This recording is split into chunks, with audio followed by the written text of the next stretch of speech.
नमस्कार दोस्तों, स्वागत है आप सभी का आपके अपने YouTube चैनल नॉलेज पंडित पर। मैं रंजीत पांडे आज आपके लिए लेकर आया हूं बायोलॉजी के 50 मोस्ट इंपॉर्टेंट क्वेश्चंस। और ये प्रीवियस ईयर्स के क्वेश्चंस हैं जो एग्ज़ाम में कंटिन्यूसली पूछे जाते हैं। पूरा वीडियो ज़रूर देखिए और अपने ग्रुप में ज़रूर शेयर करिए क्योंकि बायोलॉजी से बहुत क्वेश्चंस बनते हैं। चलिए शुरू करते हैं और ये हर एग्ज़ाम के लिए इंपॉर्टेंट है। सबसे पहला प्रश्न आप देख रहे हैं, सूत्रकणिका जिसे आप माइटोकॉन्ड्रिया कहते हैं निम्नलिखित में से किसका केंद्र होती है? तो सूत्रकणिका जो है यह कोशिकीय श्वसन का केंद्र होती है। अगला प्रश्न आपके सामने है, निम्नलिखित में से वह व्यक्ति कौन है जिसने डीएनए का सबसे पहले पात्र विश्लेषण किया? वह पहला व्यक्ति या वह व्यक्ति जिसने डीएनए का सबसे पहला पात्र विश्लेषण किया वह है आर्थर कॉर्नबर्ग। नेक्स्ट क्वेश्चन है आपके सामने, किसकी उपस्थिति के कारण किसी पादप कोशिका और पशु कोशिका में अंतर पाया जाता है? तो यहाँ पर सही उत्तर हो जाएगा क्लोरोप्लास्ट की उपस्थिति के कारण किसी पशु कोशिका और पादप कोशिका में अंतर पाया जाता है। अगला प्रश्न आपके सामने है, कोशिकाओं के अध्ययन से संबंधित जैविकी की शाखा को क्या कहते हैं? तो कोशिकाओं के अध्ययन से संबंधित जैविकी की शाखा साइटोलॉजी कहलाती है। राइट आंसर हो जाएगा। अगला प्रश्न है, टॉक्सिकोलॉजी का संबंध इनमें से किसके अध्ययन से है? टॉक्सिकोलॉजी का संबंध जो है यह विष के अध्ययन से है, जहर के अध्ययन से है।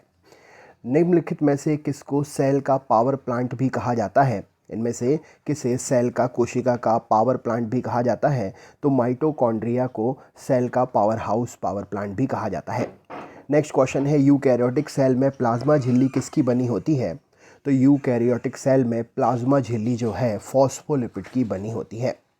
अगला प्रश्न है, सेल्यूलोज निम्नलिखित में से किसका मुख्य घटक होता है? तो सेल्यूलोज मुख्य रूप से कोशिका भित्ति का मुख्य घटक होता है। नेक्स्ट क्वेश्चन है आपके सामने, निम्नलिखित में से वह कौन सा पदार्थ है जिसका उपयोग खाद्य परिरक्षी के रूप में किया जाता है, खाने को सुरक्षित रखने के लिए? तो यहाँ पर सही उत्तर हो जाएगा सोडियम बेंजोएट। सोडियम बेंजोएट वह पदार्थ होता है जिसका उपयोग खाद्य परिरक्षी के रूप में किया जाता है। अगला प्रश्न आपके सामने है, मिलान करना है आपको सूची 1 और सूची 2 से। एक्वाकल्चर किससे संबंधित है? फ्लोरिकल्चर किससे संबंधित है? सेरीकल्चर किससे संबंधित है? विटीकल्चर किससे संबंधित है? तो विटीकल्चर जो है अंगूर की खेती से है। फिर सेरीकल्चर जो है यह रेशम पालन से है। फ्लोरिकल्चर जो है फूल पुष्प से है। एक्वाकल्चर जो है यह मत्स्य से है। तो यहाँ पर सही उत्तर हो जाएगा ऑप्शन नंबर डी, प्रश्न का सही उत्तर हो जाएगा। नेक्स्ट क्वेश्चन है, निम्नलिखित में से कौन सी घटना पहले घटी थी? ये वो कार्य है जो आपको देखना है और कौन सा काम सबसे पहले हुआ था यहाँ पर आपसे पूछा गया है। निम्नलिखित में से कौन सी घटना सबसे पहले घटी थी? तो यहाँ पर सही उत्तर हो जाएगा जेम्स डी वॉटसन और फ्रांसिस क्रिक ने जीन के डीएनए की संरचना की खोज की थी। ऑप्शन नंबर ए प्रश्न का सही उत्तर हो जाएगा। ये सारे कार्य हुए हैं लेकिन इन सब में सबसे पहले काम हुआ है जेम्स डी वॉटसन और फ्रांसिस क्रिक ने जीन के डीएनए की संरचना की खोज की थी। अगला प्रश्न है, जीवित जीवों के संरचनात्मक और प्रकारात्मक इकाई क्या है?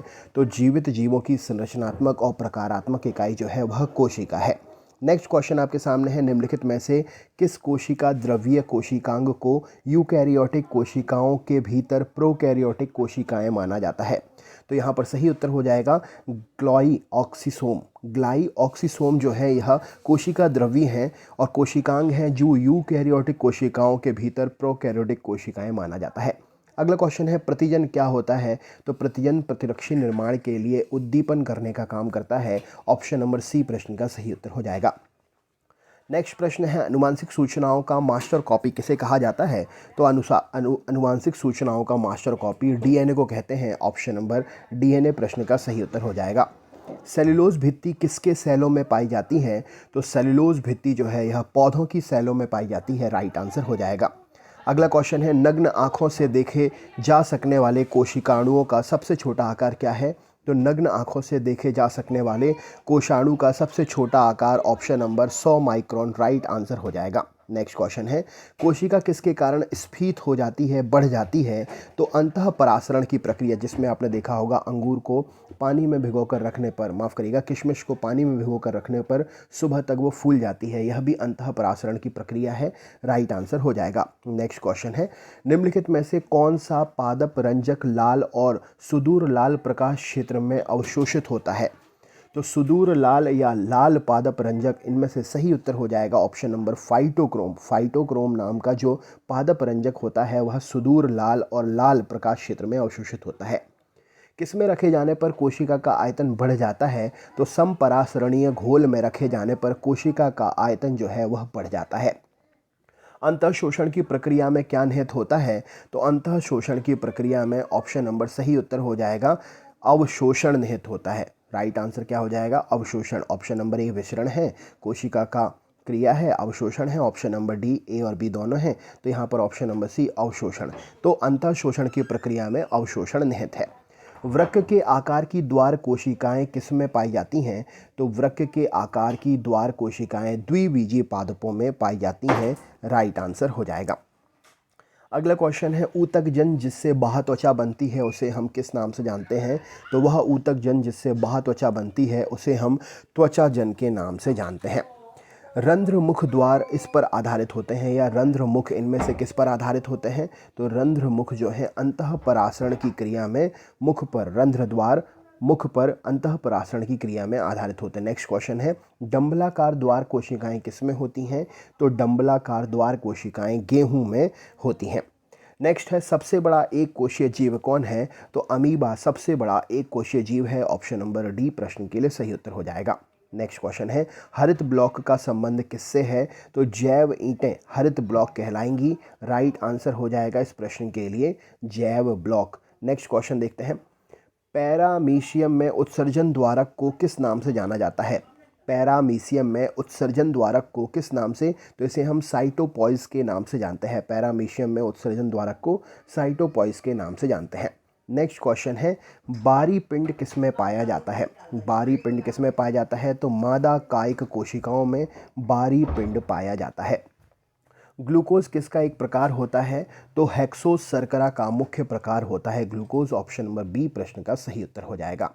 नेक्स्ट है एक मृदुतक कोशिका जो कि कोशिकीय अजैव पदार्थ संग्रह करती है क्या कहलाती है? तो एक मृदुतक कोशिका जो कि कोशिकीय अजैव पदार्थ संग्रहित करती है इसे हम आइडियोब्लास्ट या विचित्र कोशिका कहते हैं। राइट आंसर हो जाएगा ऑप्शन नंबर आइडियोब्लास्ट या विचित्र कोशिका। ज्ञात सबसे छोटा प्रोकैरियोटिक जीव कौन सा है? तो ज्ञात सबसे छोटा प्रोकैरियोटिक जीव माइकोप्लाज्मा है। राइट आंसर हो जाएगा। जीवाणु कोशिका में सूत्रकणिका की संख्या कितनी है? तो जीवाणु कणिका कोशिका में सूत्रकणिका की संख्या 0 होती है। राइट आंसर हो जाएगा। कोशिकाओं में तुरंत ऊर्जा उत्पादन के लिए हमको क्या लेना चाहिए? तो कोशिकाओं में तुरंत ऊर्जा उत्पादन के लिए हमें ग्लूकोज लेना चाहिए। राइट आंसर है। अगला क्वेश्चन है स्टार्च का शर्करा में परिवर्तन होना किसके लिए अनिवार्य है? तो स्टार्च का शर्करा में परिवर्तन होना रंध्री द्वार के लिए अनिवार्य है। नेक्स्ट है गाजर का रंग किसकी मौजूदगी के कारण ऐसा होता है? तो गाजर का रंग जो है उसमें उपस्थित कैरोटीन की मौजूदगी के कारण ऐसा होता है। नेक्स्ट क्वेश्चन है विषाणु में निम्नलिखित में से कौन सी एक विशेषता नहीं होती है? तो विषाणु में कोशिका भित्ति की मौजूदगी नहीं होती है। सही उत्तर हो जाएगा। अगला प्रश्न है प्रोकैरियोटिक कोशिकाओं में निम्नलिखित में से कौन नहीं होता है? तो प्रोकैरियोटिक कोशिकाओं में नाभिक की उपस्थिति नहीं होती है। न्यूक्लियस के बाहर डीएनए कहाँ पर मिलता है? तो न्यूक्लियस के बाहर डीएनए माइटोकॉन्ड्रिया में मिलता है। राइट आंसर हो जाएगा। निम्न में से कौन सी कोशिकाओं को आत्मघाती बैग कहा जाता है? तो लाइसोसोम कोशिकाओं को आत्मघाती बैग कहा जाता है। कॉपर माइटोकॉन्ड्रिया एंजाइम के साथ संबंधित है किस प्रकार? तो copper cytochrome oxidase mitochondria enzyme के साथ में संबंधित है। पैंक्रियाज की कोशिकाएं जो इंसुलिन उत्पन्न करती हैं क्या कहलाती हैं? तो पैंक्रियाज की कोशिकाएं जो इंसुलिन उत्पन्न करती हैं आइलेट्स ऑफ लेगरहैंस कहलाती हैं। निम्नलिखित में से किसने पादप ऊतक संवर्धन का कार्य आरंभ किया है? तो हैबर लेडिड ने पादप ऊतक संवर्धन का कार्य जो है आरंभ किया है। निम्नलिखित में से कौन सा जीव कोशिका सिद्धांत के अनुरूप नहीं है? तो वायरस जो है यह कोशिका सिद्धांत के अनुरूप नहीं है। क्लोरोफिल को किसके द्वारा सबसे पहले पृथक और नामित किया गया? तो केवेंटू और पेलेटियर के द्वारा क्लोरोफिल को सबसे पहले पृथक किया गया और नामित भी किया गया। वह कोशिका अंग है, वह कोशिका इनमें से वह कौन सा कोशिका अंग है जिसमें श्वसन और ऊर्जा उत्पादन के जैसी जैव रासायनिक प्रक्रिया होती हैं? तो माइटोकॉन्ड्रिया वह कोशिका अंगक है जिसमें श्वसन और ऊर्जा उत्पादन जैसी जैव रासायनिक प्रक्रियाएं होती हैं। अगला क्वेश्चन है निम्नलिखित में से कौन सा जीव कोशिका सिद्धांत के अनुरूप नहीं है? तो वायरस जो है कोशिका सिद्धांत के अनुरूप नहीं है। निम्नलिखित में से कौन सी कोशिका अंगक केवल वनस्पति कोशिकाओं में उपस्थित होती है? तो ऑप्शन नंबर कोशिका भित्ति केवल वनस्पति कोशिकाओं में उपस्थित होती है। निम्नलिखित में से कौन एक संयोजी ऊतक नहीं है? तो हृदय मांसपेशी एक संयोजी ऊतक नहीं है। निम्नलिखित में से कौन सी कोशिका अंगक कोशिकीय श्वसन के लिए उत्तरदायी है? तो सूत्रकणिका कोशिका अंगक कोशिकीय श्वसन के लिए उत्तरदायी है। तो दोस्तों ये थे 50 क्वेश्चंस के बायोलॉजी के वीडियो। कैसे लगा आपको कमेंट करके ज़रूर बताइए। नए हैं सब्सक्राइब करिएगा, लाइक करिएगा, शेयर करिएगा और नेक्स्ट वीडियो ज़रूर देखें। अपने दोस्तों को भी ज़रूर चैनल के बारे में बताएं। मिलते हैं नेक्स्ट वीडियो में। बहुत बहुत धन्यवाद।